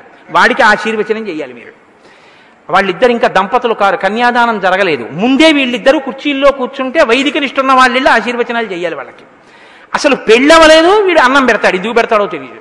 పెళ్ళి అయ్యాక అన్నం పెడతారా, పెళ్లికి ముందు అన్నం పెడతారా? పెళ్లికి ముందు అన్నం బంధువులకు పెడతారు, పెళ్ళి అయ్యాక అన్నం అందరికీ పెడతారు. కన్యాదానం చేశాడు కాబట్టి. ఏమిటి అన్నం పెట్టడం అంటే, ఎవడి పళ్ళెం వాడు పట్టుకుని భవతి భిక్షాం దేహి అని చెప్పి ఓ టేబుల్ దగ్గరికి వెడితే ఆ టేబుల్ దగ్గర బూట్లు వేసుకుని నిలబడి ఉంటారు వాళ్ళు. వాడు సవ్యసాచిలా 2 చేతులతోటి ఈ చేత్తో ఇంత అన్నం, ఈ చేత్తో ఇంత పప్పు, పచ్చిల్లిపాయ ముక్కలతో కాస్త పెరుగు, ఓ ఇంత కూర మీరు అడుక్కోవాలి అక్కడికి వెళ్ళి, అయ్యా నాకు ఆ అప్పడం వెయ్యండి అని. ఆ తర్వాత మీరు ఇలా నిలబడితే బిక్కు బిక్కుమంటూ నించోవాలి. ఎందుకంటే ఎవడిటి నుంచి వచ్చి మీ చేతిని కొడతాడో తెలియదు. మళ్ళీ దాహం వేసిందనుకోండి, ఉల్లిపొర కాగితం లాంటి గ్లాసుల్లో నీళ్లుంటాయి. మీరు ఆర్తితో ఇలా పట్టుకుంటే నొక్కుకుపోయి నీళ్ళు కింద పడిపోతాయి. మీరు తాగితే ఆ ఎంగిలి నీళ్ళు ఎక్కడ పెట్టాలో తెలియదు. వృద్ధులు ఎక్కడ నిలబడి తినాలో తెలియదు. మళ్ళీ మీకు వెక్కిళ్ళు వస్తే ఎవరిని అడగాలో తెలియదు. మీరు ఇది తిన్నారా, ఇది బాగుందా అని ఎవరు అడగరు. అనాథ శరణాలయంలో గంట కొట్టినట్టు భోజనాలు ఎడుతున్నారు అనేటప్పటికీ వెళ్ళి ఒక క్యూలో నిలబడి పళ్ళాలు తీసుకోవాలి. సామంతులు కప్పం కట్టి రసీదు పుచ్చుకున్నట్టు వెళ్ళి మీ పేరు చెప్తే మీ పేరు రాసుకుని మీరు ఇచ్చిన కవర్ తీసుకుంటారు. ఎంత ఇచ్చారని అడుగుతారు. 350 ఇచ్చానండి అంటే కవర్ తీసి ఆయన లెక్క పెట్టుకుంటాడు. ఎందుకంటే మీరు 350 అని 116 ఎడితే ఆ ఇచ్చిన ఆయన కట్టుకోవాలి, ఆయన తినేశాడు అనుకుంటారు.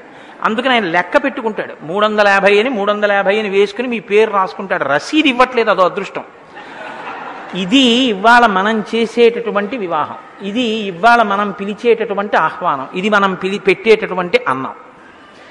ఎంత ఘోరమైన స్థితిలోకి మనం జారిపోయామో, ఎటువంటి రామాయణానికి మనం వారసులమో గుండెల మీద చెయ్యేసుకు చెప్పండి.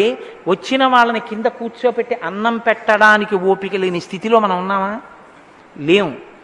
మనం పెట్టగలం, మనం ఆ పెట్టడానికి సంకల్పం లేదంతే.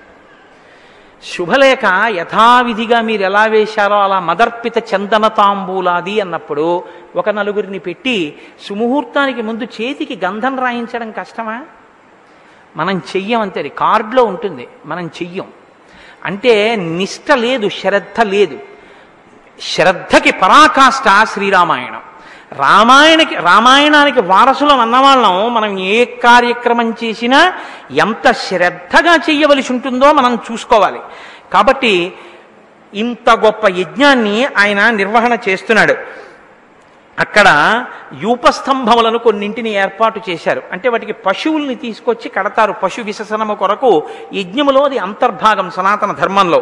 అందుకని 6 మారేడు యూపస్తంభములు, 6 చండ్రస్తంభములు, 6 మోదుగ స్తంభములు, ఆ తర్వాత విరుగు చెట్టు అని అంటారు.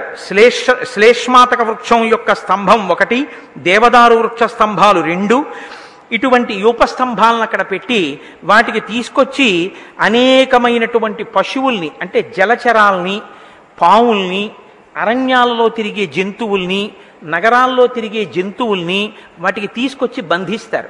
అందులో కొన్ని జంతువుల్ని విడిచిపెడతారు, కొన్ని జంతువుల్ని పశు విసర్జనం చేస్తారు.